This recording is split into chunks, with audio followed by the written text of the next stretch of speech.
ஒரு பழமொழி இருக்கு. அதாவது கற்றது கைமண் அளவு, கல்லாது உலகளவு அப்படிங்கிற பழமொழியை சொன்னது அவ்வை பாட்டி. ஒரு குட்டி கதை தான் ஞாபகம் வருது. என்னன்னா, ஒரு கடற்கரை கிராமத்து பள்ளியில ஒரு பேச்சாளரை கூட்டு வந்து பேச வைப்பாங்க.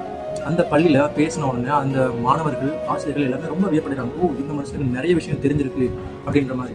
அப்போ இந்த பேச்சு முடிஞ்சதுக்கு அப்புறமா அந்த பள்ளி மாணவர்கள் அவர்கிட்ட போயிட்டு, சார், இந்த மாதிரி நீங்க நிறைய நல்லா பேசுறீங்களே, உங்களுக்கு எல்லா விஷயமே தெரியுமா அப்படின்ற மாதிரி கேட்குறாங்க. அதுக்கு அந்த பேச்சாளர் ஒரு நிமிஷம் ஸ்மைல் பண்ணிட்டு ஜஸ்ட் கீழே குனிஞ்சு ஒரு பிடி கைமண் அள்ளி கையில் வச்சுட்டு, இதை பார்த்தீங்கன்னா எனக்கு தெரிஞ்சது இந்த கைமண் அளவுக்கு தான் அப்படின்னு சொல்லிட்டு பக்கத்தில் இருக்க பீச்சை கை காமிச்சு, அந்த பறந்து விழுந்த பீச் எந்த அளவுக்கு மண் அதிகமாக இருக்கோ அந்த அளவுக்கு இன்னும் கற்க வேண்டியது இருக்குது. ஸோ எனக்கு தெரிஞ்சது இந்த கைமண் அளவு தான், ஆனால் கற்க வேண்டியது நிறையா இருக்குது அப்படின்ற மாதிரி சொல்லியிருப்பார் அவர். அதை கேட்டு அந்த மாணவர்கள் அவ்வளோ ஒரு சர்ப்ரைஸாக இருப்பாங்க. இப்போ ஏன் இதை சொல்கிறோம்னா, நமக்கு எந்த அளவுக்கு நாலேஜ் இருக்குன்னு நம்ம நம்புகிறோமோ அது ஒரு உண்மையான நாலேஜாக இருக்காது. நம்ம இன்னும் நாலேஜை கெயின் பண்ணணும். So never stop learning.